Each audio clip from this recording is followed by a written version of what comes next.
Assalamualaikum warahmatullahi wabarakatuh. Perkenalkan, kami dari kelompok 2 yang beranggotakan saya, Maudia Sepamlasti, Lilis Karlina, Hania Pratiwi, Ahmad Herozi, Fikri Oktavia, Christine Agustin. Kami akan menjelaskan tentang tata letak pabrik dan perencanaan proses jasa perencanaan sistem kerja. Di sini saya akan menjelaskan tentang strategi tata letak. Apa sih yang dimaksud dengan tata letak? Tata letak adalah susunan letak fasilitas operasional perusahaan, baik yang di dalam bangunan maupun yang di luar bangunan.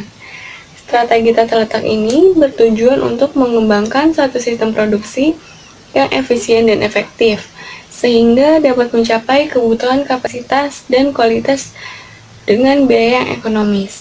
Selain itu, tujuan tata letak antara lain yang pertama, pemanfaatan peralatan yang optimal, 2. Penggunaan jumlah tenaga kerja yang minimum, 3. Aliran bahan dan produk jadi yang lancar, 4. Kebutuhan persediaan yang rendah, 5. Pemakaian ruang yang efisien, 6. Ruang gerak yang cukup untuk operasional maupun pemeliharaan, 7. Biaya produksi dan investasi yang rendah, 8. Keselamatan kerja yang tinggi, 9. Suasana kerja yang baik. Salam sejahtera bagi kita semua. Saya Christine Agustina akan menjelaskan tata letak proses. Apa sih tata letak proses itu? Tata letak proses adalah penataan tata letak fasilitas dan mesin atau peralatan produksi yang dikelompokkan menurut kesamaan fungsinya. Model ini baik untuk diterapkan pada perusahaan yang menjalankan produk secara kelompok atau pesanan secara individual. Ciri-ciri tata letak proses yang pertama, arus kegiatan pengelolaan dan pengerjaan produk berbeda antara kelompok yang satu dengan yang lainnya, atau antara pesanan pelanggan yang satu dengan yang lainnya. Yang kedua, produk yang dibuat tergolong produk yang tidak terstandarisasi, spesifikasinya disesuaikan dengan permintaan pesanan dan pelanggan. Nah, yang ketiga, volume produksi terbatas tapi memiliki keragaman yang banyak.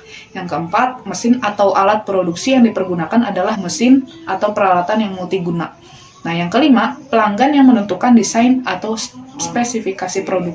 Contohnya, tata letak proses ini diaplikasikan pada rumah sakit. Dokter dikelompokkan menurut keahlian masing-masing dan secara bersama-sama menjalankan kegiatan poliklinik sesuai dengan keahliannya.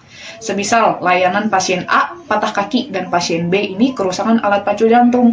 Kedua pasien dapat ditangani secara fungsional atau kebutuhan layanan sesuai dengan jenis penyakitnya, sampai selesai dan menyelesaikan kegiatan administrasinya.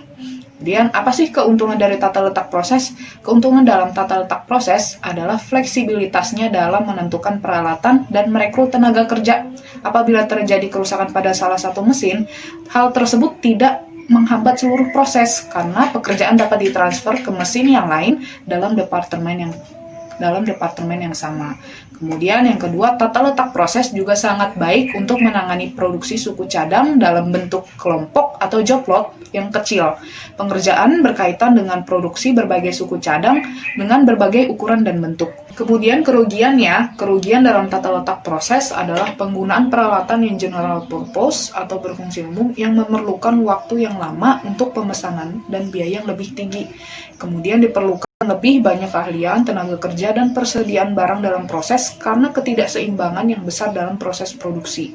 Keahlian tenaga kerja yang tinggi menuntut diadakannya usaha peningkatan keterampilan tenaga kerja melalui pendidikan dan pelatihan seperti training.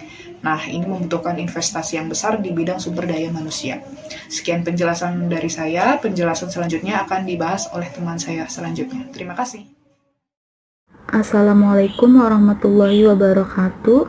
Untuk slide keempat ini mengenai tentang tata letak produk. Adapun tata letak produk ini dipilih apabila proses produksinya telah distandarisasikan dan berproduksi dalam jumlah besar.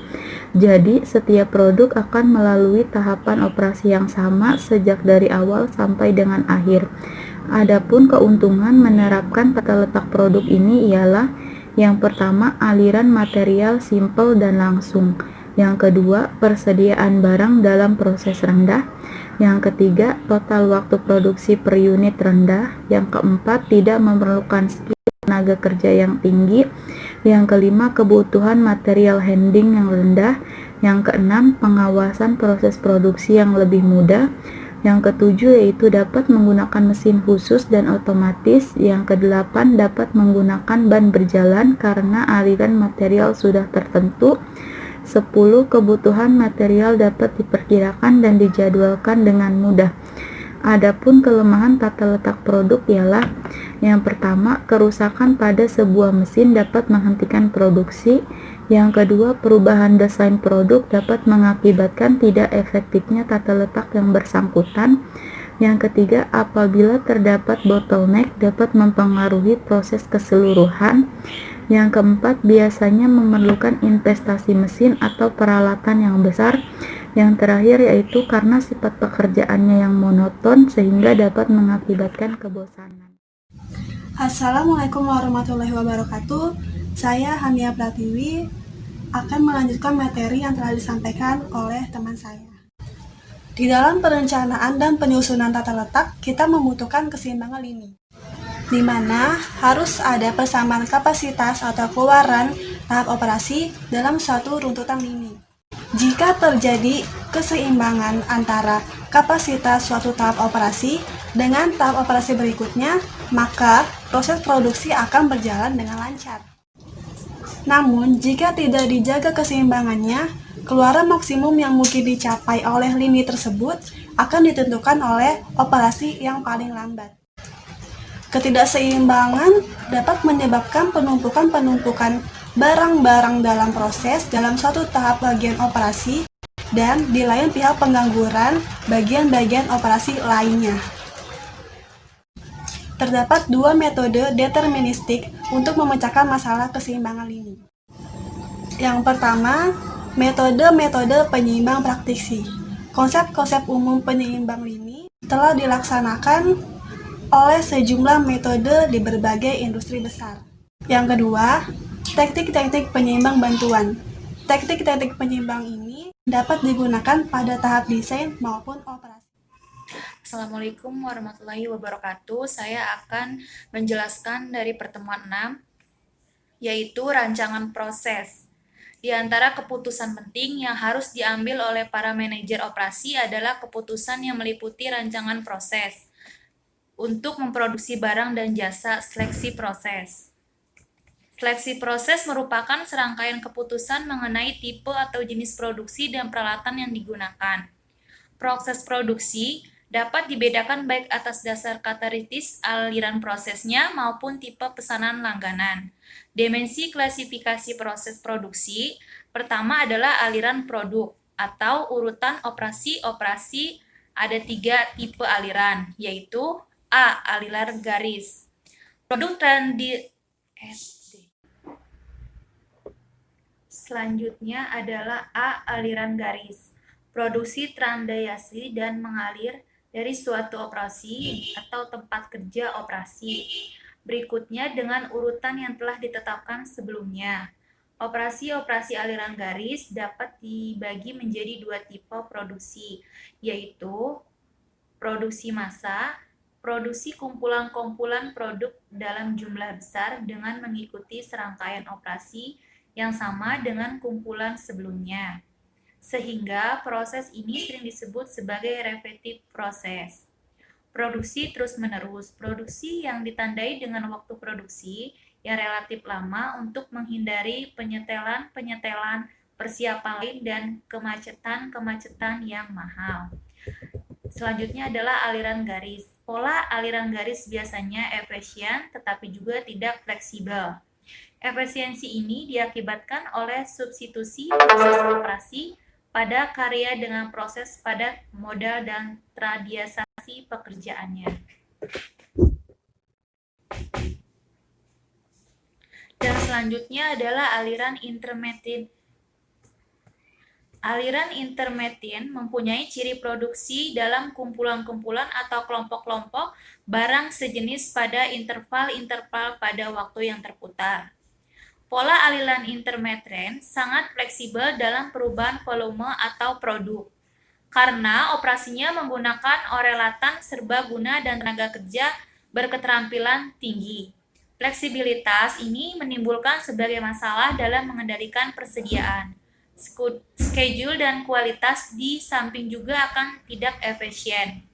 Pola ini dapat diterapkan dalam produksi barang-barang yang tidak standarisasi atau volume produksinya rendah. Karena pola ini adalah paling ekonomis dan melibatkan risiko paling kecil. Contohnya produksi furniture dan kerajinan lainnya. Halo, saya Mateo Roji ingin menjelaskan mengenai aliran proyek. Aliran ini digunakan untuk memproduksi produk-produk khusus atau unik. Biasanya setiap unit produk dibuat sebagai suatu barang tunggal. Masalah signifikan dalam manajemen proyek adalah perencanaan, pengurutan, scheduling, dan pengawasan kegiatan-kegiatan individual yang mengarahkan penyelesaian proyek secara keseluruhan. Klasifikasi proses produksi berdasarkan tipe langganan dibagi dua, yaitu yang pertama proses produksi untuk pesanan, yang kedua proses produksi untuk persediaan. Nah, keputusan seleksi proses, faktor-faktor yang harus ditimbangan dalam pembuatan keputusan seleksi proses secara ringkas diperinci. Tenaga kerja ada 3, yang pertama bahan mentah, 2 teknologi, yang ketiga keterampilan manajemen. Ketiga, 4 strategi proses. Ada 4 untuk semuanya. Fokus pada proses, fokus berulang, fokus pada produk, dan yang terakhir fokus mass customization. Oke, sekian aja itu dari saya, kurang lebihnya mohon maaf. Terima kasih.